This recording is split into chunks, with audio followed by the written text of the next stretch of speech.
जाता हो गया।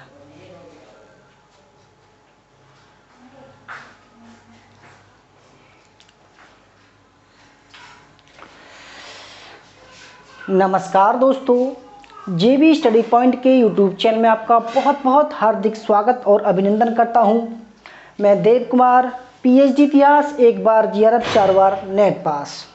दोस्तों, नया बैच हमने शुरू कर दिया है, ठीक है। और ये नए बैच में लगातार प्रैक्टिस सेट हम ऐसे ही लेकर आएंगे। थ्योरी हमारी चल रही है, आप देख पा रहे होंगे, ठीक है। आज हमारी क्लास प्रैक्टिस सेट की है और देखो उसका लेवल देखना, लेवल ऐसा होगा जैसे आप अपने दोस्तों एग्ज़ाम में दे रहे हों, ठीक है। तो दोस्तों, मैं आशा करता हूँ आप सभी ठीक होंगे, तंदुरुस्त होंगे, खुश होंगे, ठीक है। और ये जो प्रैक्टिस सेट है ये हमारे UGC net history, assistant professor, RPSC, set, PGT के लिए है, ठीक है। हमारा ये प्रैक्टिस सेट कितना है? 291 है। और टारगेट हमारा कितना दोस्तों? 80+ का है। यूट्यूब पर सबसे धांसू क्लास दोस्तों, ऐसे बड़े बड़े सवाल करने के लिए किसी भी टीचर को बहुत हिम्मत चाहिए, ठीक है। तो अब की बार नेट जीआरएफ हम लेकर रहेंगे। तो दोस्तों देखो, मैं हर एक बार आपके लिए एक मोटिवेशन थॉट लाऊंगा। आज का थॉट देखते हैं। अगर ख्वाहिश कुछ अलग करने की है, अगर ख्वाहिश कुछ अलग करने की है तो दिल और दिमाग के बीच में दोस्तों क्या बगावत लाजमी है, याद रखना, ठीक है। तो बगावत कर दो यार, जो भी हमारे कोर्स में, जो कोर्स से बाहर है, बगावत कर दो दिल और दिमाग के बीच में। अगर आप हमारे चैनल पर नए हैं और आपने अभी तक हमारा चैनल सब्सक्राइब नहीं किया तो प्लीज़ सब्सक्राइब कर लीजिए। उसके पास में जो बेल आइकन उसको प्रेस कर लीजिए, जिससे कि आने वाले वीडियो का नोटिफिकेशन पहले मिल सके। वीडियो को लाइक और शेयर जरूर कीजिएगा। दोस्तों, मैं दूंगा आपको बिल्कुल बेहतरीन कंटेंट। पूरे इंडिया में आप चेक कर लेना, ऐसा कंटेंट देने वाला अगर कोई होगा तो जेबी स्टडी पॉइंट होगा, ठीक है। तो जेबी स्टडी पॉइंट का अगर आपको कोर्स ज्वाइन करना है तो दोस्तों जेबी स्टडी पॉइंट का ऐप डाउनलोड करना पड़ेगा, ठीक है। और देखो, कोर्स प्राइस पूरे इंडिया में मैं गारंटी दे रहा हूँ बिल्कुल सस्ती हो, सबसे सस्ती और सबसे अच्छा कंटेंट है हमारे पास में, ठीक है। 6 महीने का 3000 रुपये का है, ठीक है। 1 साल का 4000 रुपये का है और 2 साल का 5000 रुपये का कोर्स है। दीपावली ऑफर चल रहा है दोस्तों, चूक मत जाना, ठीक है। कभी कभी ऑफर निकलता है, दीपावली ऑफर है, इनमें 1,000 रुपये की छूट है। और जो लड़कियां हैं तो लड़कियों के लिए जो है 50% डिस्काउंट है। दीपावली में 50% डिस्काउंट है। देखो, जितने भी लड़कियां हैं सभी को दोस्तों मैं चाहता हूँ कम से कम में, ठीक है, तो 1500 से केवल 1500 रुपये में, ठीक है, उनके लिए। और ये हमारी कुछ बुक हैं, भारत इतिहास की बहुत सारे सवाल अब की बार इसमें से भी आए थे, ठीक है।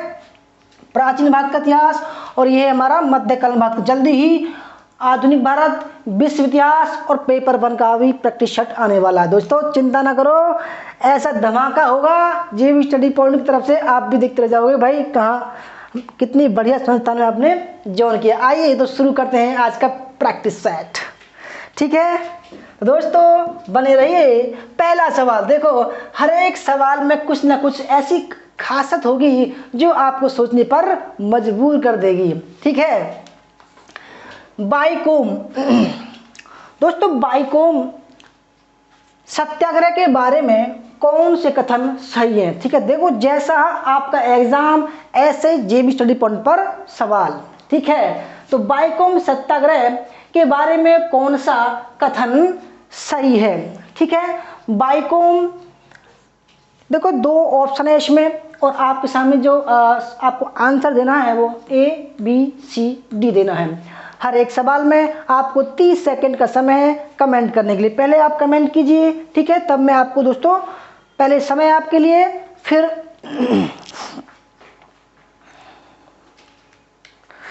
सबका स्वागत है, अभिनंदन है जो भी देख रहे हैं हमारे क्लास में, ठीक है।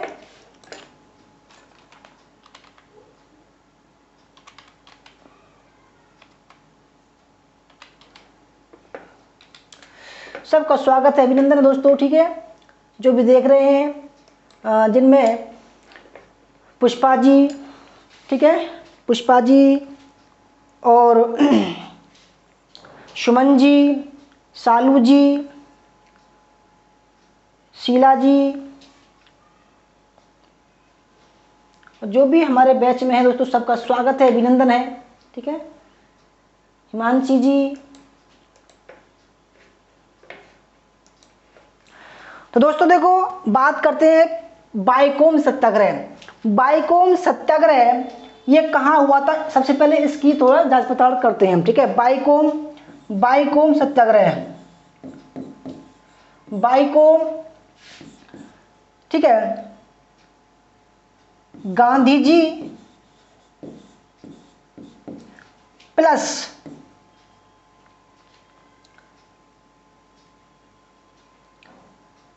गांधी जी ने उन्होंने सहयोग किया। ठीक है, कहां पर हुआ, केरल में। किस जगह, त्रावणकोर, त्रावणकोर में। ठीक है, त्रावणकोर में। अब बात करते हैं भाई हुआ कब था।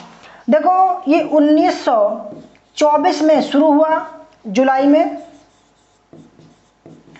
और सितंबर 1925 में इसका ये खत्म हो गया। ठीक है, इतनी बात। अब देखते हैं कि यह अस्पृश्यता व जातिगत भेदभाव के विरुद्ध एक सत्याग्रह था। बिल्कुल ठीक है। देखो जातिगत मतलब यह है कि भाई जो भी त्रावणकोर में मंदिर थे वो जो शूद्र थे, आदिवासी थे, उनके लिए मंदिर के रास्ते लोगों ने बंद कर दिए। ठीक है, पहला ठीक है। दूसरा, महात्मा गांधी ने इस सत्याग्रह में भाग लिया। बिल्कुल ठीक है। महात्मा गांधी, देखो महात्मा गांधी दोस्तों, देखो आप देख पा रहे होंगे महात्मा गांधी बीच में बैठे हुए हैं। ठीक है, महात्मा गांधी बीच में बैठे हुए हैं।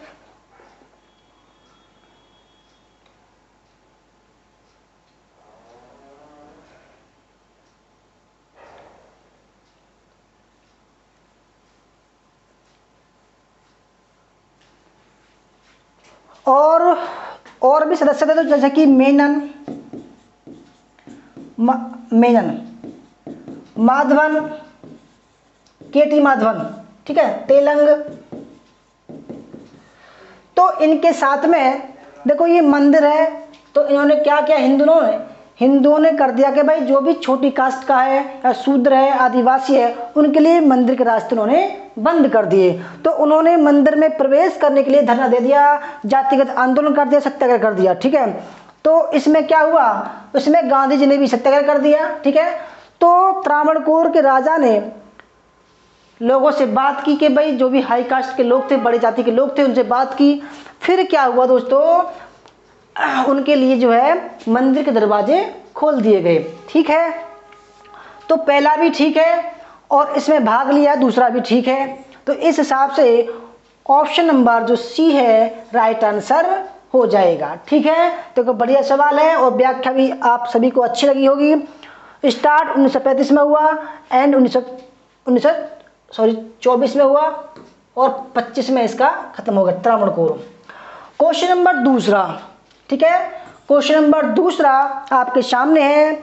डॉक्टर अंबेडकर द्वारा दलितों का स्तर उठाने के लिए सर्वप्रथम संगठित प्रयास किया गया। बहुत ही बढ़िया सवाल है। देखो डॉक्टर अंबेडकर से एक सवाल जरूर आता है, उनके जो दल हैं या पार्टी है, ठीक है,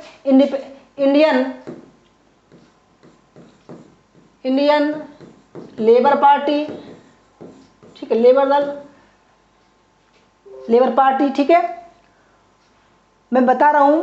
और पत्रिका मूक नायक,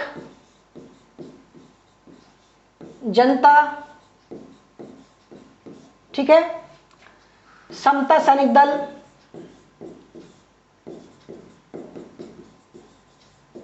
communist party of India, RPI Republican party, RPI की स्थापना की उन्होंने, आरपीआई की। ठीक है, बहिष्कृत हितकर्णी सभा की स्थापना करी, बहिष्कृत हितकर्णी सभा। ठीक है, तो देखो ये चार ऑप्शन है आपके सामने कि डॉक्टर अंबेडकर द्वारा दलितों का स्तर उठाने के लिए, क्योंकि देखो जो दलित थे, जो शूद्र थे, उनका जो उस समय जो स्थान था समाज में वो बड़ा नीचा था। ठीक है, उनका स्तर थोड़ा सा उठाने के लिए डॉक्टर अम्बेडकर ने उनमें से क्या किया? ठीक है, इंडिपेंडेंट लेबर पार्टी गठन किया, या साइमन कमीशन का गठन सदस्य बने, या शेड्यूल कास्ट फेडरेशन का स्थापना किया, या बहिष्कृत हितकर्णी सभा की स्थापना की। ठीक है, आपके सामने दोस्तों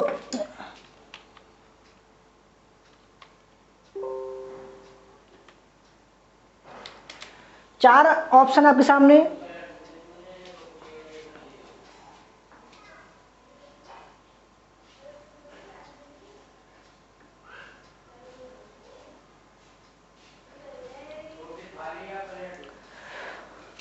तो दोस्तों देखो, डॉक्टर अंबेडकर ने मुंबई में, बम्बई उस समय बम्बई बोलते थे, बम्बई, ठीक, बम्बई में 1924 में एक बहिष्कृत हितकर्णी सभा बनाई, जो समाज में जो गैर बराबरी थी, जो छुआछूत था, अस्पृश्यता थी, ठीक है, आर्थिक गैर बराबरी थी, उसको समान करने के लिए, या कहें जो शूद्र लोग थे, जो आदिवासी लोग थे, उनको समाज में हाई कास्ट के बराबर लाने के लिए, ठीक है, उनका समाज में सम्मान लाने के लिए उन्होंने बहिष्कृत हितकर्णी सभा की स्थापना की थी। ठीक है, तो राइट आंसर क्या हो जाएगा? 1924 में डी। ठीक है दोस्तों, 20 जुलाई 1924 में बहिष्कृत हितकर्णी सभा की स्थापना की थी। आई होप आपको क्लास पसंद आ रही होगी। तो सबको दोस्तों स्वागत है, अभिनंदन है। क्वेश्चन नंबर 3, निम्नलिखित युग में विचार कीजिए। ठीक है, जैसे कि युग्म पर विचार कीजिए। जैसे कि तुर्काने चहलगानी, उसके सामने है इल्तुतमिश के उत्तराधिकारी, खूत गांव का मुखिया, अमीर सादा मोहम्मद तुगलक। ठीक है, आपको बताना है कौन सा युग्म सही है।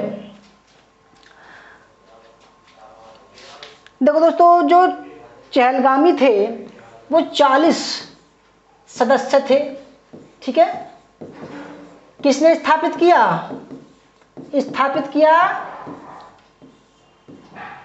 इल्तुतमिश ने। ठीक है, ये कौन थे? 40 वफादार। ठीक है दोस्तों, और खूत कौन था? खूत रहा, मुकद्दम रहा और चौधरी रहा। ये कौन थे? ये गांव के राजस्व अधिकारी थे। ठीक है, अधिकारी थे, ये गांव से राजस्व कलेक्ट करते थे। अमीर सादा कौन थे दोस्तों? मोहम्मद तुगलक के काल में जो भी विदेशी लोग आए, चाहे वो ईरान से आए, चाहे वो अरब से आए, ठीक है, चाहे मध्य एशिया से आए, कौन थे ये? विदेशी लोग थे, विदेशी लोग। ठीक है, और मोहम्मद तुगलक इन विदेशी अमीरों को बड़ा सम्मान करता था कि आओ जी मेरे भाई बंधु, मेरे मित्र आओ, मेरे पुत्र आओ। ठीक है, और इसने इनको कहाँ बसाया? दक्षिण भारत में बसाया। कहाँ बसाया? दक्षिण भारत में उन्होंने रहने के लिए जगह दी। और देखो, अब देखो कितनी महत्वपूर्ण बात है भाई, जिस मोहम्मद तुगलक ने उनको भारत में आने के लिए प्रोत्साहन दिया, उनको जगह दी, घर दिया, और उन्हीं अमीर सादा यानी कि अमीर जो विदेशी लोग थे, जो अमीर बन गए थे, उन्होंने ही दोस्तों उसके समय में विद्रोह किया। ठीक है, अमीरों का विद्रोह, अमीर सादान का विद्रोह। ठीक है, तो बिल्कुल ठीक है, ये भी कोई डाउट नहीं है, ये भी ठीक है। खूत मुकद्दम चौधरी कौन थे? गांव का मुखिया थे, बिल्कुल ठीक है। ठीक है, और तुर्कान चहलगानी क्या था दोस्तों? ये उत्तराधिकारी नहीं थे, ये कौन थे? 40 वफादार गुलाम थे। ठीक है, जो इल्तुतमिश ने स्थापित किया, और इसको भंग किसने किया? बलबन ने भंग किया। बलबन को क्या बोलते हैं? खुफिया कातिल, क्योंकि उसने जो तुर्कान चहलगामी के लोगों को खुफिया तरीके से उसका वध करवाया। ठीक है, क्योंकि वह जानता था कि भाई जो भी विद्रोह होते हैं, जो भी राजा के खिलाफ विद्रोह होते हैं, षड्यंत्र होता है, वो तुर्कान चलगामी द्वारा होते हैं। ठीक है, तो जैसे ही 1265 में राजा बनता है, सुल्तान बनता है, उसने सबसे पहले क्या किया, तुर्कान चलगामी का अंत कर दिया। ठीक है, तो इस हिसाब से कौन सा ठीक है, दूसरा ठीक है, तीसरा ठीक है, पहला गलत है। तो इस हिसाब से option number C right answer हो जाएगा। आई होप समझ में आया होगा। आगे बढ़ते हैं। क्वेश्चन नंबर 4 आपके सामने है। क्वेश्चन नंबर 4 दोस्तों, अगर वीडियो अच्छी लग रही है तो वीडियो को लाइक कीजिएगा, शेयर कीजिएगा। अल बरूनी, ठीक है, अल बरूनी ने अपनी पुस्तक किताब उल हिंद में भारतीयों की विशेषकर प्रशंसा की है। देखो, सबसे पहले बात करते हैं भाई, अल बरूनी भारत कब आया था, तो 1019 में भारत आया था। भारत गजनबी, महमूद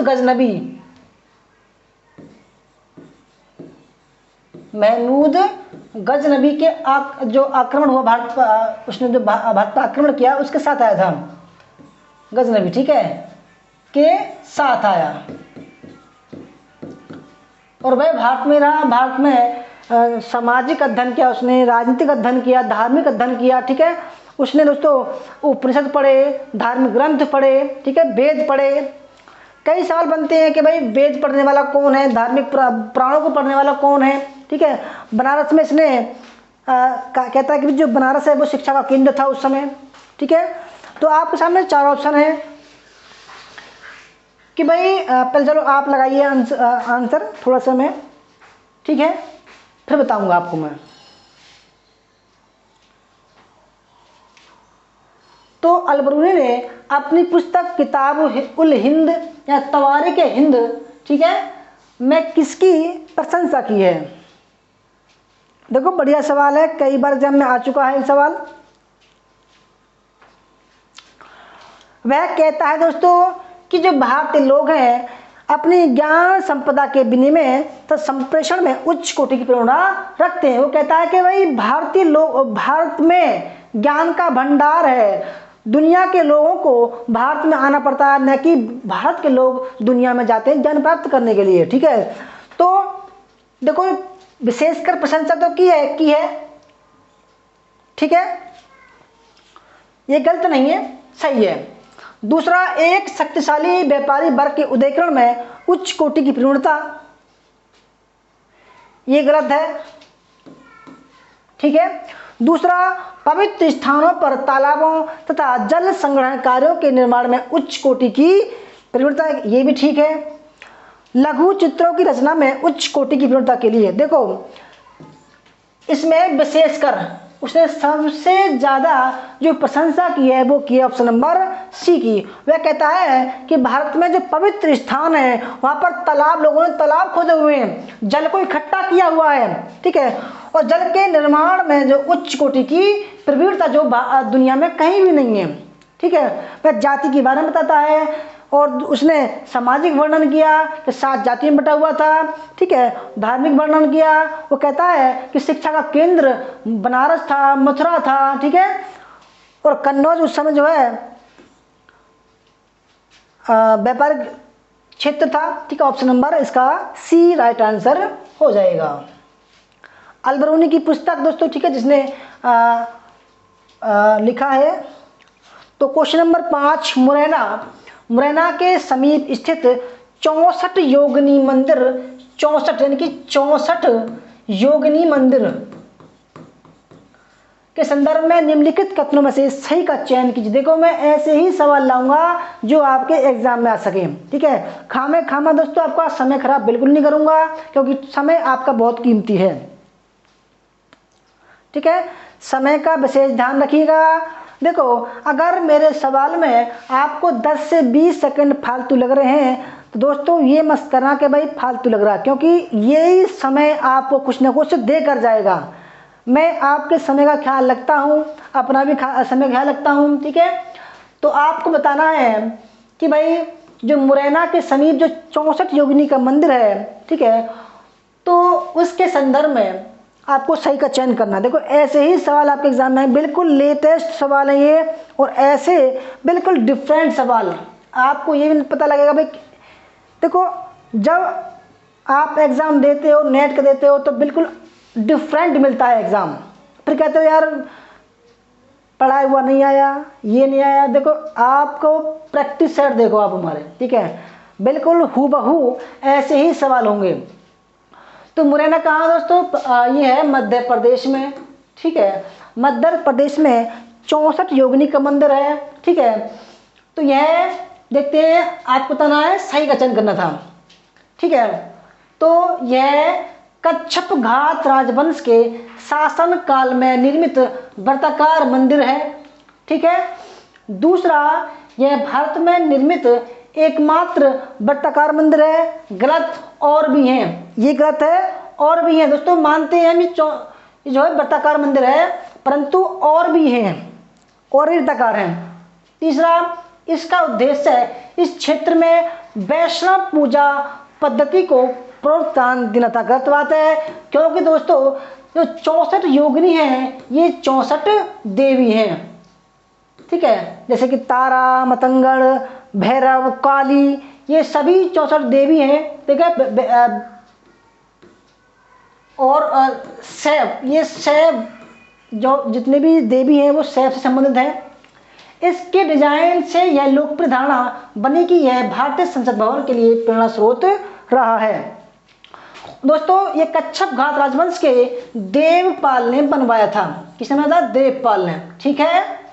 तो इसमें देखो पहला ठीक है, दूसरा गलत है, तीसरा गलत है, और चौथा सही है, यानी कि option number C right answer हो जाएगा। देखो अब इसका चित्र देख लीजिए। चित्र देखो, आप ये कहोगे भाई 64 योगिनी का जो मंदिर है, ठीक है, देखो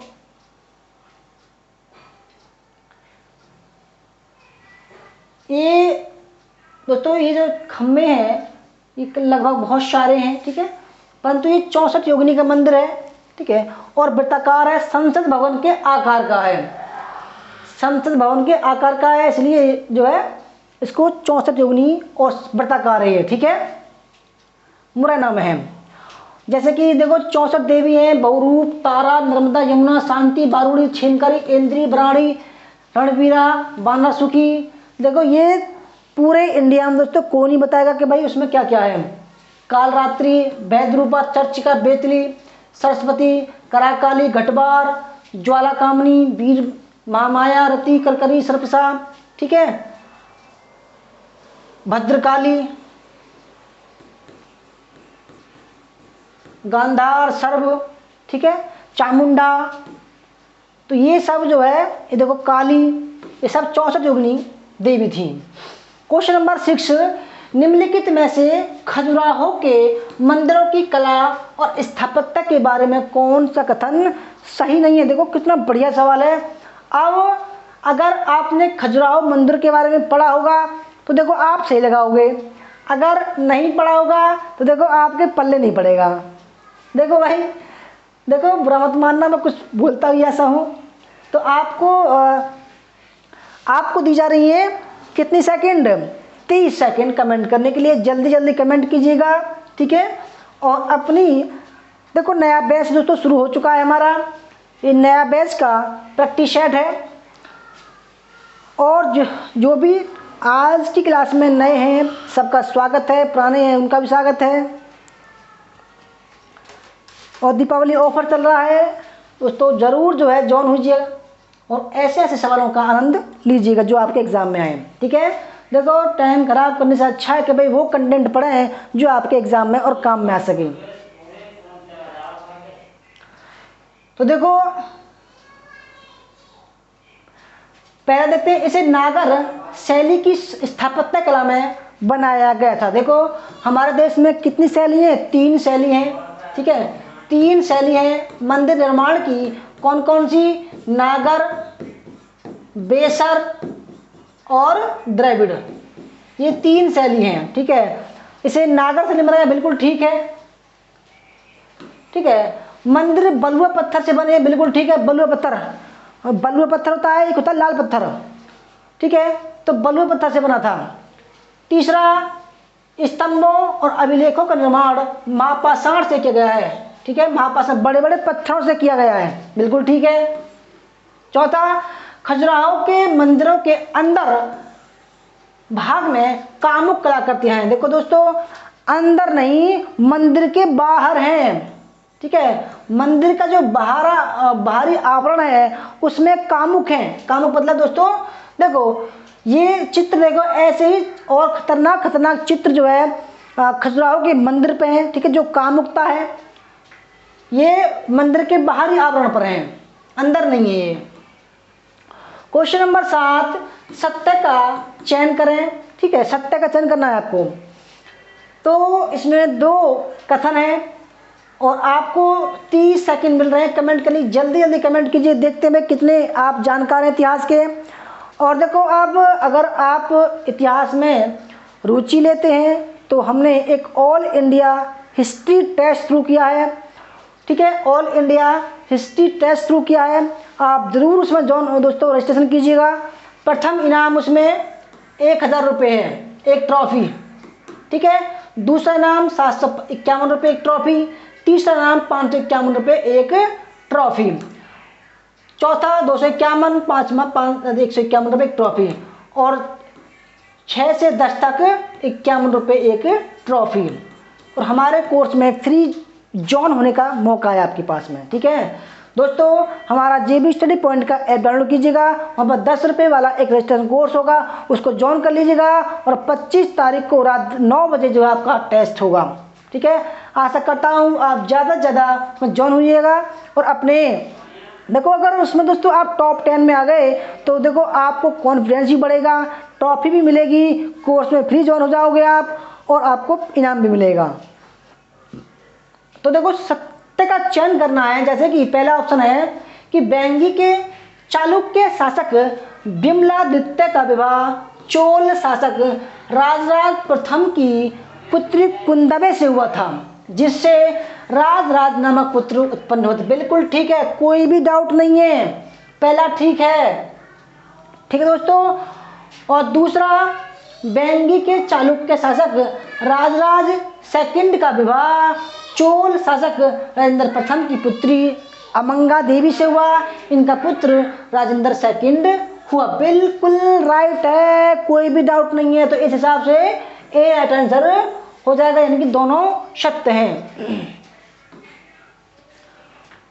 क्वेश्चन नंबर 8, असत्य कथन का चयन कीजिए। देखो, थोड़ा सा समय बेशक लग रहा है परंतु कंटेंट ठीक है और व्याख्या दोस्तों आपके लिए महत्वपूर्ण है। 30 सेकंड जल्दी जल्दी कमेंट कीजिए दोस्तों, 30 सेकंड है हर एक सवाल में आपको। ठीक है, हर एक सवाल में 30 सेकंड मिल रहे हैं आपको कमेंट करने के लिए। जल्दी जल्दी कमेंट कीजिए।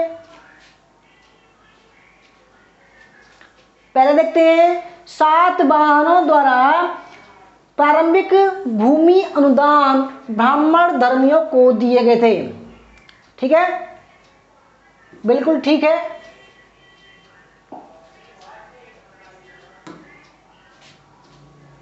दूसरा, सातवाहनों ने सर्वाधिक भूमि अनुदान बौद्ध धर्मियों को दिए। बिल्कुल ठीक है।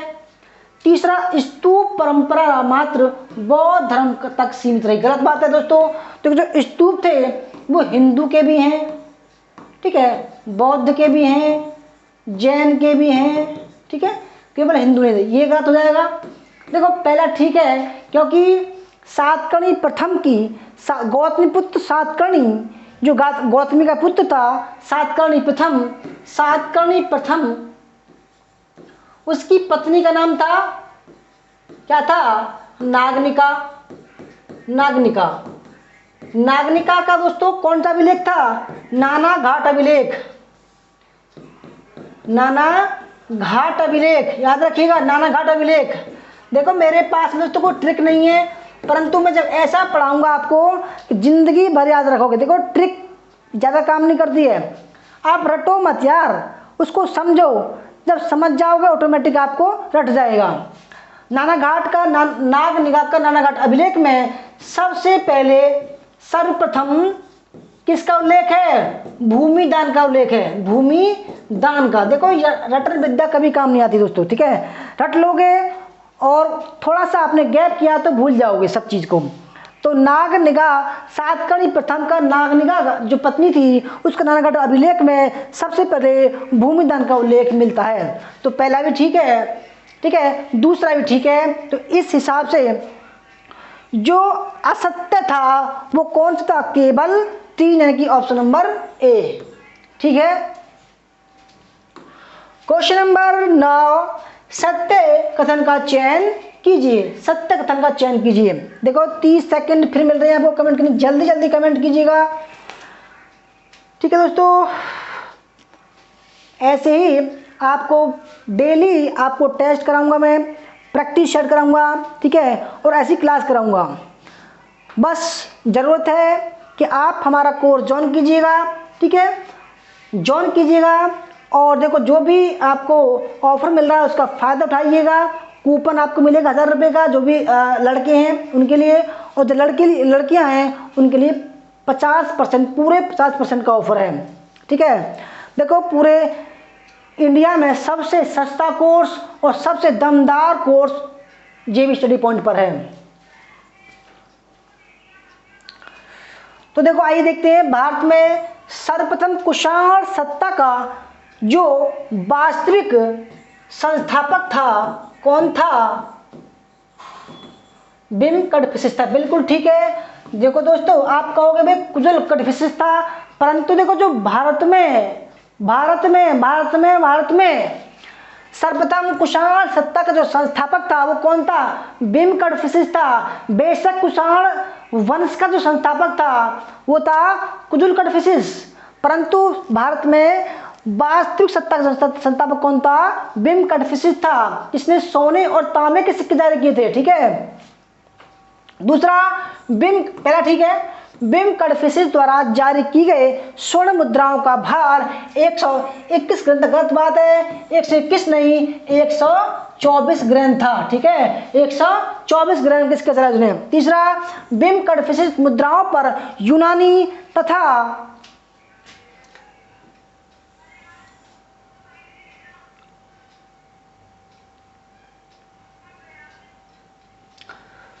खरोष्टी लिपि का प्रयोग करने वाला अंतिम शासक था, ठीक है, बिल्कुल ठीक है। ये भी देखो पहला कौन था?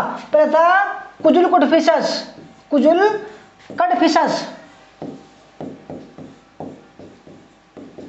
जिसने अपने मुद्राओं पर यूनानी तथा खरोष्टी लिपि का प्रयोग किया था। और दूसरा कौन था? उसका उत्तराधिकारी बिम कड़फिशिस। तो इस हिसाब से पहला और तीसरा सही हो जाएगा, यानी कि option number D right answer हो जाएगा, ठीक है। आइए आगे बढ़ते हैं। 10वां सवाल, सत्य कथन का चयन कीजिए। देखो दोस्तों समय बेशक लग रहा है मगर कंटेंट आपको लाजवाब मिलेगा, ठीक है। पूरे इंडिया में मैं कह रहा हूँ आप ढूंढ लेना, पूरे यूट्यूब में ढूंढ लेना, हमसे सस्ता कोर्स और हमसे अच्छा कंटेंट अगर दिख जाए तो फ्री कोर्स ज्वाइन कर लेना आप, ठीक है।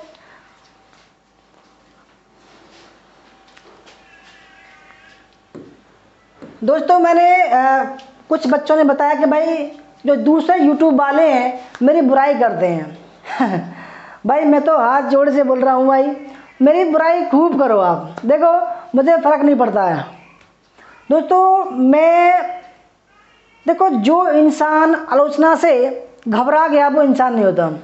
देखो बुराई उसकी होती है, आलोचना उसकी होती है जिसमें कुछ होता है, ठीक है। कहते हैं ना भाई बहुत लोग हैं, बहुत महापुरुष हैं, बहुत तो सक्सेस लोग हैं जो कहते हैं कि भाई लोगों ने मेरी बुराई की, मेरी टांग खींची, मेरे लिए गड्ढे खोदे, मगर एक दिन क्या हुआ वो खुद उसमें गिर गए, मैं आगे बढ़ता चला गया। दोस्तों होगा भी यही, जो बुराई करते हैं, जो हिस्ट्री का कोर्स कराते हैं वो मेरी बुराई करते हैं, आलोचना करते हैं, परंतु दोस्तों मैं उनसे कह रहा हूँ बुराई करना छोड़ दो, अदरवाइज आप ही जो है ना, आप कितनी बुराई कर लो मेरी कुछ नहीं बिगड़ने वाला, खुद का ही बिगाड़ोगे, ठीक है। तो मैं तो खुद दोस्तों भाई कम कीमत है, ये YouTube है, आप मुझ पर क्लेम नहीं कर सकते कि मैं भाई मार्केट वाला इंसान नहीं हूँ कि भाई मार्केट वैल्यू प्राइस रखो, 10,000 रखो, 20,000 रखो। भाई मेरी मर्जी है, मैं 1500 में पढ़ाऊँगा, ठीक है, कोई कुछ भी कर ले, मैं 1500 में पढ़ाऊँगा। मैं चाहूँ तो फ्री में पढ़ाऊँ अपना कोर्स, मगर मैं उनसे डरने वाला नहीं हूँ। कर लो। बस दोस्तों मैंने सोचा है कि गरीब बच्चों का भला किया जाए, ठीक है। तो देखो मिताक्षरा, मिताक्षरा क्या है? एक टीका है, किसकी? विज्ञानेश्वर की, विज्ञानेश्वर की टीका है, ठीक है। तो मिताक्षरा के अनुसार पिता की संपत्ति में पुत्र का अधिकार पिता की मृत्यु के बाद होगा। गलत है। ये कहता है जब तक बेटा पिता की संपत्ति में पुत्र का अधिकार पिता की मृत्यु से पहले होगा, बाद नहीं, पहले कहता है। दूसरा दाएं भाग, इसके जीमूत वाहन, जीमूत वाहन की दाएं भाग है जीमूत वाहन, मूत वाहन कहता है कि अनुसार पुत्र जन्म के साथ ही पिता के जीवन रहते हुए पिता की संपत्ति का उत्तराधिकारी हो सकता है। देखो दोस्तों, देखो मिताक्षरा की तो ये वाली थ्योरी है और दाएं भाग की ये वाली थ्योरी है, ठीक है, समझ गए आप। यानी कि इस यहाँ मिताक्षरा के अनुसार पुत्र जन्म के साथ ही पिता के जीवित रहते हुए पिता की संपत्ति का उत्तराधिकारी हो सकता है, जबकि दाएं भाग के अनुसार पिता की संपत्ति में पुत्र का अधिकार पिता की मृत्यु के बाद हो सकता है। यानी कि ये जो है दोनों ही गलत हैं। तो यानी कि option number C right answer है, ठीक है, ऑप्शन नंबर सी। आगे बढ़ते हैं। 11वां सवाल है, निम्न में से उत्तरी भारत में द्रविड़ शैली के बने कौन से मंदिर हैं? ठीक है, द्रविड़ शैली, देखो मैंने आपको बताया दोस्तों, पूरे भारत में, ठीक है, चाहे वो इस तरफ की बात करें, ये द्रविड़ शैली, ठीक है, चाहे इस तरफ की बात करें दोस्तों, ठीक है, ये हो गया आपका बेसर शैली और ये हो गया आपका नागर शैली, ठीक है। द्रविड़ शैली में मंडप, नागर शैली में विमान, और नागर शैली में शिखर। ये इनके कुछ महत्वपूर्ण बिंदु हैं, ठीक है, याद रखिएगा। तो जैसे कि आपके सामने है द्रविड़ शैली के जो बने जो मंदिर वो कौन कौन से हैं, ठीक है। तो देखो मोढेरा का सूर्य मंदिर नहीं है, ठीक है। दूसरा ग्वालियर का तेली मंदिर, देखो कई बार आता है ये ग्वालियर का तेली मंदिर, क्योंकि ग्वालियर पड़ता है दोस्तों यहाँ पर, ठीक है, भाई यहाँ पर है तो कौन सा होना चाहिए? नागर होना चाहिए, परंतु नागर नहीं है, द्रविड़ शैली का मंदिर है, ठीक है। भुवनेश्वर का लिंगराज मंदिर, ये भी गलत है, क्योंकि भुवनेश्वर कहाँ है? उड़ीसा में। ये कौन सा हुआ? ये हुआ दोस्तों बेसर शैली का। और भुवनेश्वर का बेताल देउल मंदिर, ये है आपका द्रविड़ में, ठीक है। तो इस हिसाब से 11वें का सी राइट आंसर हो जाएगा, 11 का सी, यानी कि डी और बी, ठीक है। ऑप्शन नंबर देखो, मंदिर कला की 3 शैली है, नागर शैली, बेसर शैली और द्रविड़ शैली, ठीक है, याद रखिएगा। मंदिर निर्माण कला की 3 शैली हमारे देश में, नागर शैली, बेसर शैली और द्रविड़ शैली। देखो अगर दोस्तों बात करें नागर शैली की, तो नागर शैली जो है उसके ऊपर क्या है? शिखर है, उसके ऊपर क्या है? शिखर है, ठीक है, शिखर, ठीक है। अगर द्रविड़ शैली की बात करें दोस्तों, यहाँ क्या है? ठीक है, यहाँ मंडप है, ये जो क्या है? मंडप है, मंडप दोस्तों, ये जो है मंडप है, यहाँ मंडप है।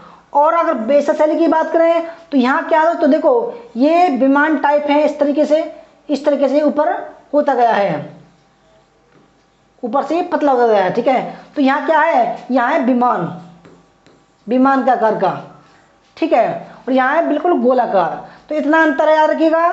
बेसर शैली में विमान, द्रविड़ शैली में मंडप और नागर शैली में आपका शिखर, 3 चीज याद रखिएगा। अगर हम नागर शैली की बात करें दोस्तों, तो नागर शैली में उड़ीसा मंदिर शैली, जैसे कोणार्क सूर्य मंदिर, खजुराहो मंदिर शैली, कंदरिया महादेव, ठीक है। गुजरात में राजस्थान की जो शैली है वो दिलवाड़ा का जैन मंदिर प्रमुख रूप से आते हैं, ठीक है। इसके बाद में अगर बेसर शैली की बात करें दोस्तों, तो चालुक्य व होयसल राजवंशों द्वारा निर्मित हुए, ठीक है। विंध्याचल कृष्ण की नदी के बीच का क्षेत्र है ये वाला बेसर, ठीक है। उसमें जो बेसर शैली में क्या क्या मिलता है, क्या क्या आता है, चालुक्य शैली के ऐहोल मंदिर, होयसल शैली के होयसलेश्वर मंदिर और पाल शैली के सिद्धेश्वर मंदिर, ठीक है। अगर द्रविड़ स्थापत्य की बात करें भाई, तो इस शैली में बने जो मंदिर हैं वो आंध्र प्रदेश, कर्नाटक, तमिलनाडु जैसे दक्षिण भारत में हैं। देखो देखो आप देख पा रहे होंगे भाई, इस तरीके से छोटा होता गया है, ऊपर की तरफ ये छोटा होता चला गया है। शैली को बेहतरीन बनाने का श्रेय दक्षिण भारतीय शासकों का है। इन शासकों में चोल, चेर, ठीक है, पल्लव, राष्ट्रकूट, चालुक्य और विजयनगर साम्राज्यिक शासकों ने बनवाए थे इस समय के इसके मंदिर, ठीक है। आई होप आपको समझ में आ रहा होगा। आगे बढ़ते हैं। क्वेश्चन नंबर 12 है, कांग्रेस ने 1920 के नागपुर अधिवेशन में रचनात्मक कार्यक्रम तैयार किए, निम्न में से कौन सा भाग नहीं था। देखो दोस्तों, बहुत ही अच्छा सवाल है ये, ठीक है। और कई सवाल से बनते हैं कि भाई क्या क्या हुआ था, नागपुर अधिवेशन में किसने स्थापना की थी, ठीक है, इसके क्या मूल संविधान बनकर तैयार हुआ।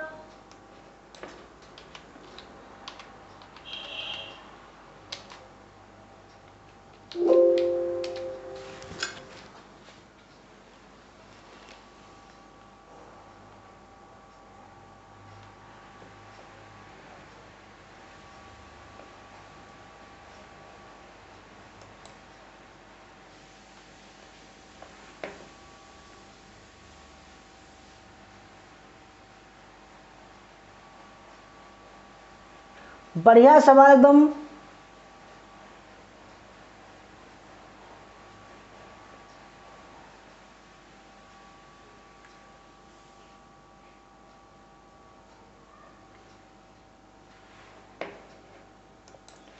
सबका स्वागत है, अभिनंदन है जो भी कमेंट कर रहे हैं।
तो दोस्तों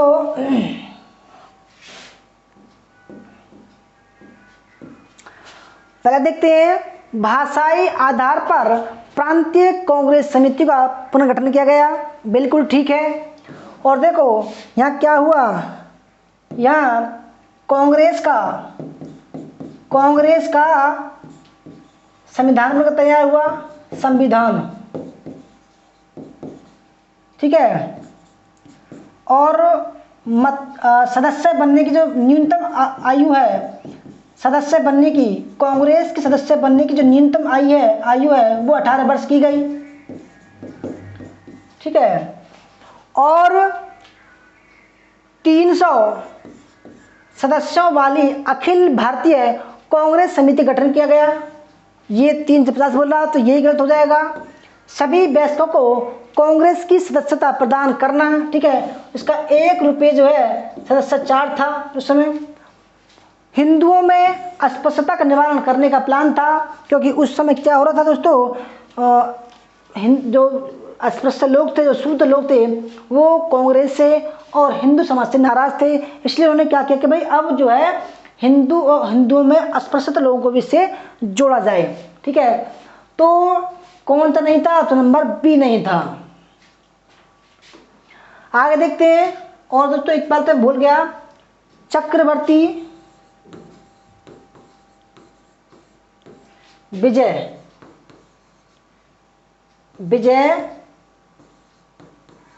ठीक है, ये जो है इनके अध्यक्ष थे, नागपुर अधिवेशन।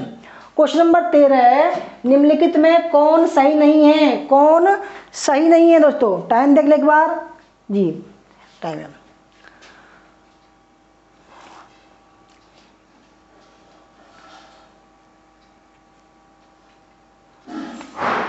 20 सेकंड का समय है आपको कमेंट करने के लिए, दोस्तों 30 सेकंड का। ठीक है, जल्दी जल्दी कमेंट कीजिए, अपना समय बताइए। पहला देखते हैं, प्रभाकर वर्धन की मृत्यु का समाचार कुरंग ने दिया। प्रभाकर वर्धन, बिल्कुल ठीक है भाई, ठीक है। दूसरा, प्रभाकर वर्धन कौन था दोस्तों? ये हर्षवर्धन के पिता थे। ठीक है। दूसरा, राज्यवर्धन की हत्या का समाचार कुंतल ने दिया, बिल्कुल ठीक है, ठीक है। और असम के राजा की मित्रता का प्रस्ताव, जो असम के मित्रता और हर्षवर्धन की जो मित्रता थी, उसका जो प्रस्ताव लाया वो कौन लाया? वो संवादक नहीं लाया, वो लाया हंस बेग लाया। कौन लाया दोस्तों? हंस बेग लाया। ठीक है। ग्रह बर्मन की हत्या का जो समाचार लाया वो हंस बेग नहीं लाया, वो लाया संवादक। कौन लाया? संवादक दूत लाया। ठीक है। तो इस हिसाब से पहला ठीक है, दूसरा ठीक है, तीसरा गलत है, चौथा गलत है। सवाल क्या पूछ रहा है? कौन सा सही नहीं है? तो 3 और 4 गलत है, option number C. Question number 14 है, हर्ष चरित्र के विषय में सही है। हर्ष चरित्र किसने लिखी थी? बाणभट्ट ने लिखी थी, बाणभट्ट में। और इसके 8 अध्याय हैं। ठीक है, 8 अध्याय हैं। 8वें अध्याय दोस्तों क्या है कि भाई जब राजश्री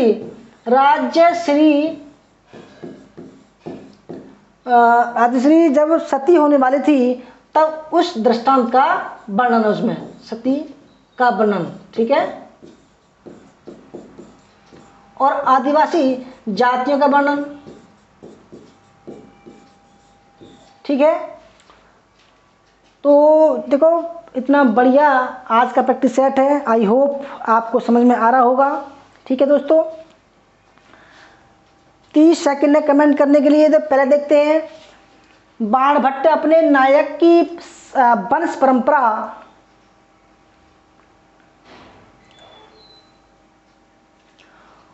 और कुल उत्पत्ति की जानकारी देता है, बिल्कुल ठीक है। देखो, जो बाणभट्ट है अपने नायक हर्षवर्धन की जो परंपरा है और कुल उत्पत्ति की जानकारी देता है कि भाई कहाँ से आए थे। ठीक है, किसके इनके बाप थे, और सबसे पहला कौन था?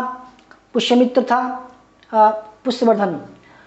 बाणभट्ट बंगाल के शासक का नाम लेता है, परंतु मालवराज का नहीं लेता है, बिल्कुल ठीक है, ठीक है। मधुबन अभिलेख में राज्यवर्धन को परम सौगात कहा गया है, परंतु बांसखेड़ा अभिलेख में नहीं, बिल्कुल ठीक है। क्योंकि तो राज्यवर्धन की जो उपाधि थी वो परम सौगात थी। क्या थी? परम सौगात। और ये देखो पिछले एग्जाम में आया था। ठीक है। तो इस हिसाब से ऑप्शन नंबर डी यानी कि तीनों ही सही है। ठीक है,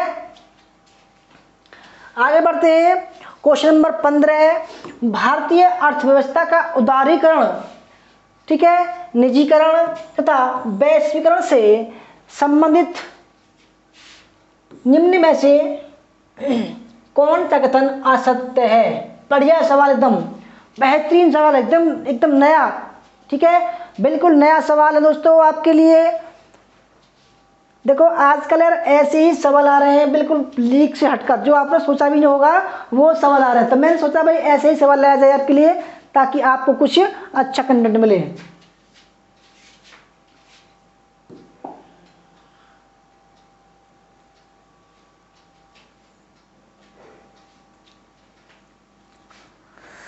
तो जल्दी जल्दी दोस्तों कमेंट कीजिए आप।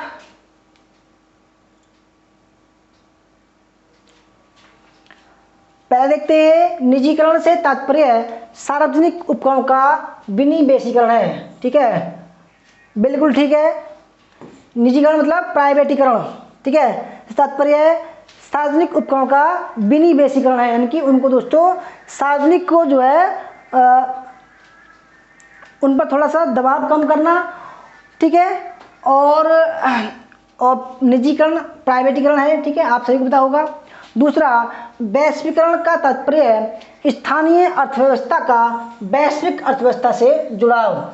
जो भी स्थानीय लोग हैं, जो भी अमीर लोग हैं, उनको कुछ जो है सार्वजनिक उपकरण देना। ठीक है, जो भी सरकारी संस्थान है उनको प्राइवेट सेक्टर में देना, ताकि उनको जो है आगे बढ़ा सके। तीसरा, दूसरा ठीक है। तीसरा, उदारीकरण और निजीकरण का लाभ वैश्वीकरण के रास्ते चलकर ही प्राप्त किया जा सकता है। बिल्कुल ठीक है। देखो तीसरा, इन तीनों प्रक्रियाओं की शुरुआत प्रधानमंत्री राजीव गांधी ने के समय हुई थी। गलत बात है ये दोस्तों, नेहरू जी के समय में हुई थी। क्योंकि देखो, जब हमारा देश आज़ाद हुआ तो पंचवर्षीय योजना बनाई गई, और भाई देखो इतना पैसा नहीं था हमारे देश में कि सरकारी संस्थान के द्वारा देश चल सके। तो क्या हुआ, हमारे देश में जो अर्थव्यवस्था अपनाई गई वो मिश्रित थी, यानी कि निजीकरण भी होंगे और सरकारी उपक्रम भी होंगे। इन दोनों के माध्यम से देश की अर्थव्यवस्था को चलाया गया था। ठीक है,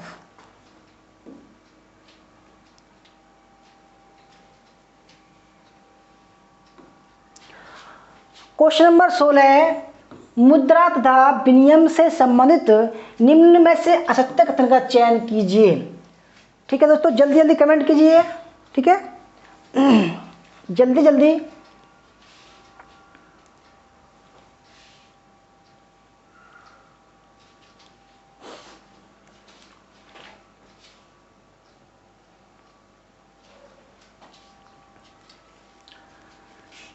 पहला देखते हैं, 1947 में $1 3.30 के बराबर था। ठीक है, बिल्कुल ठीक है।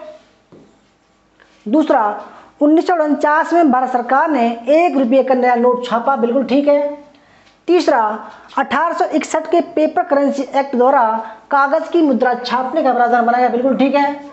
ठीक है, 1835 के सिक्का अधिनियम के द्वारा पूरे भारत में एक जैसे सिक्के डाले जाने। बिल्कुल ठीक है, बेंटिक के समय ऐसा हुआ था। पांचवा, ब्रिटिश स्वर्ण सिक्कों को कैलोरीना, चांदी के सिक्कों को इंग्लिशाना तथा तांबे के सिक्कों को कप्रोन कहा गया। तो देखो ये सभी ठीक है, और जो ई है यानी कि इनमें से कोई भी असत्य नहीं है, ये ठीक है, यानी कि सभी सत्य हैं। ठीक है दोस्तों, क्वेश्चन नंबर 17 है, निम्नलिखित कथनों को पढ़िए और सही उत्तर का चयन कीजिए। 30 सेकंड है कमेंट करने के लिए, 30 सेकंड।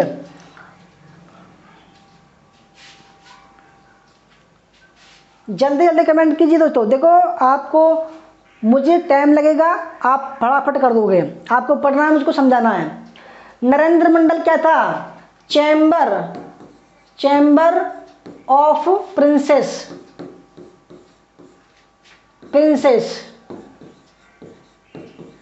यानी कि जो भी भारत की रियासत थे उनके जो राजा थे उनका एक संगठन बनाया गया। किसने बनाया? जॉर्ज पंचम ने बनाया। ठीक है, जॉर्ज पंचम के आदेश पर बनाया गया।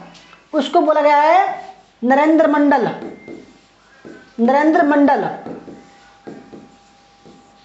ठीक है,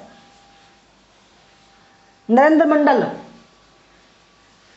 क्या था दोस्तों? जैसे कि भाई जॉर्ज पंचम ने आदेश दिया कि भाई एक जो भी भारतीय रियासत है उनको उनका एक संगठन बनाया जाए, ताकि उनकी जो आवाज़ है हम तक पहुंच सके। वो क्या चाहते हैं, उनकी क्या समस्या है, उनकी एक आवाज़ जो है वो नरेंद्र मंडल के द्वारा या चैम्बर ऑफ प्रिंसेस के माध्यम से जो है हमारे पास आ सके। और इसको 1920 में स्थापित किया गया था, ना कि 1918 में।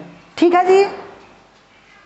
दूसरा, बटलर समिति का गठन 1927 में भारतीय देशी रियासतों एवं ब्रिटिश सर्वोच्च सत्ता के संबंधों में जांच करना था। ये ठीक है, यानी कि ये गलत है। तो इस हिसाब से केवल बी सही है। ठीक है। क्वेश्चन नंबर 18 है, लॉर्ड हेस्टिंग्स के विषय में सत्य का चयन कीजिए। लॉर्ड हेस्टिंग्स, जिसके काल में तीसरा मराठा अंग्रेज युद्ध हुआ था, ठीक है, जिसने ठगों का दमन किया था। ठीक है। तो इनके समय में आपको 20-30 सेकेंड में कमेंट कर, जल्दी जल्दी कमेंट कीजिए भाई। तो जल्दी जल्दी कमेंट कीजिए। 18 पहुंच गए हम।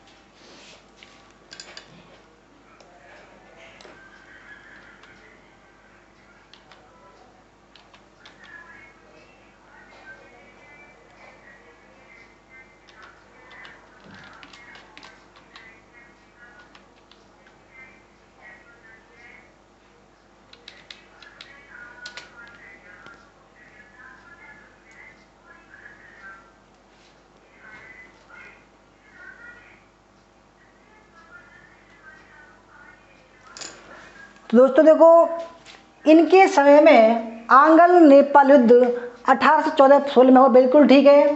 ठीक है। और 16 में ही जो है मराठा और अंग्रेज का युद्ध हुआ, अंतिम युद्ध हुआ। ठीक है, पहला ठीक है। दूसरा, मार्च 1816 में ही अंग्रेजों एवं गोरखों के बीच संगोली की संधि के द्वारा आंग्ल नेपाल युद्ध का अंत, बिल्कुल ठीक है। भाई देखो, जो नेपाल का युद्ध हुआ था वो संगोली की संधि के तहत समाप्त हुआ। ठीक है। तीसरा, समय पिंडारियों का दमन कर दिया गया। इसके प्रमुख नेता मोहम्मद चित्तू एवं करीम खां थे। ठीक है। किसने किया था? सुलेमान ने। पिंडारियों का दमन सुलेमान ने का अधिकारी था, लॉर्ड हेस्टिंग्स के काल का सुलेमान ने। ठीक है। चौथा, इसी के समय 1820 का बंगाल का टेनेंसी एक्ट काश्तकारी अधिनियम लागू हुआ। देखो ये गलत है, 1820 नहीं 1822 में। तो पहला ठीक है, दूसरा ठीक है और तीसरा ठीक है, चौथा गलत है। तो ऑप्शन नंबर इसका सी राइट आंसर हो जाएगा। क्वेश्चन नंबर 19, निम्न में से कौन सा सत्य है? कौन सा सत्य है? बस जल्दी जल्दी कमेंट कीजिए अब, जल्दी। ठीक है, टाइम ज़्यादा हो रहा है, तो जल्दी जल्दी कमेंट कीजिए। तो कुछ ना कुछ मिलेगा आपको पूरी क्लास करने के बाद में। और देखो ऐसे ही हमारे प्रैक्टिस सेट होंगे, तो जल्दी जल्दी दोस्तों आप कमेंट कीजिए। ठीक है।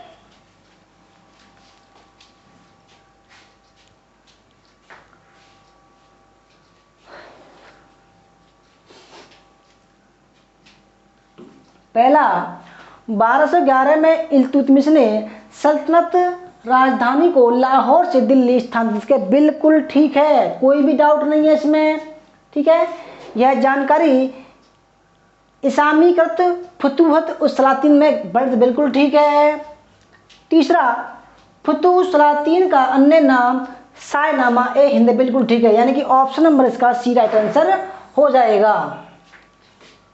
20वां सवाल, सत्ता खत्म कीजिए दोस्तों, आप कीजिए। और देखो बताऊं मैं, ऑल इंडिया टेस्ट हमने करा रहे हैं, एक 25 अक्टूबर को टेस्ट होगा। रजिस्ट्रेशन का लिंक हमारे वीडियो में है, या जेबी स्टडी पॉइंट का ऐप डाउनलोड कीजिएगा। केवल 10 रुपये फीस है। और इनाम भी देखो दोस्तों, एक इनाम तो ये है कि आप हमारे कोर्स को फ्री जोन कर सकते हो टॉप 10 बच्चों को। और फर्स्ट प्राइज 1000 रुपये एक ट्रॉफी, दूसरा प्राइज 751 रुपये एक ट्रॉफी, तीसरा प्राइज 551 रुपये एक ट्रॉफी। ठीक है, 10 तक इनाम है। और उन्हीं बच्चों को कोर्स ऑन बिल्कुल फ्री ऑफ कोर्स कराया जाएगा। ठीक है, तो जल्दी जुड़ जाइए। ठीक है, जल्दी रजिस्ट्रेशन कीजिए। तो देखो पहले देखते हैं, देवदासी प्रथा का सबसे पहले उल्लेख पद्म पुराण में मिलता है। पद्म पुराण में। बिल्कुल ठीक है दोस्तों, याद रखिएगा। देवदासी प्रथा का जो सबसे पहला जो उल्लेख है वो कहाँ मिलता है? पद्म पुराण में मिलता है, पहला ठीक है। दूसरा, बारबोसा के अनुसार सती प्रथा का प्रचलन लिंगायत चेटियों एवं ब्राह्मणों में नहीं था। बिल्कुल ठीक कहता है वो, ये कहता है वो, ठीक है। तीसरा, कृष्ण देव राय ने ओडिशा विजय के प्रतीक रूप में शासन मंच का निर्माण करवाया था, ये भी ठीक है। तो इसका option number A right answer हो जाएगा। दोस्तों देवदासी प्रथा आप देख रहे होंगे, इसका मतलब है कि ये जो भगवान की मूर्ति है इसके साथ जो है इनका विवाह कर दिया जाता था छोटी छोटी लड़कियों को, और जो ही पुजारी लोग थे वो इनकी धर्मरात को बलात्कार करते थे, और जब इनके बच्चे पैदा होते थे तो इनको कहा गया हरिजन। तो इनको कहा गया हरिजन, ठीक है। इतनी बड़ा ये तो चाल थी लोगों की कि भाई इन पुजारियों ने तो क्या किया कि अपनी हवस को शांत करने के लिए लड़कियों का इस्तेमाल किया कि भाई तुम्हारी लड़कियों, देखो जो लड़कियां थी वो आदिवासी समाज की लड़कियां थी, और उनको पुजारियों ने अपना हवस का शिकार करने के लिए अपने भगवान से जो है विवाह करवा दिया, ठीक है। ये जो है देवदासी प्रथा थी। और विजय लक्ष्मी, मुथु विजय लक्ष्मी ने दोस्तों इसमें सबसे पहले आवाज़ उठाई कि ये गलत बात है। ये दोस्तों भगवान इनके साथ न्याय करता है, क्योंकि दोस्तों इनके साथ में जो बलात्कार करते हैं वो बहुत सारे जो है पुजारी होते हैं, ठीक है। जब इनके बच्चे होते हैं तो क्या कहते हैं वो हरिजन। तो दोस्तों इन्होंने जो आवाज़ उठाई। तो आपको हमारी वीडियो कैसी लगी?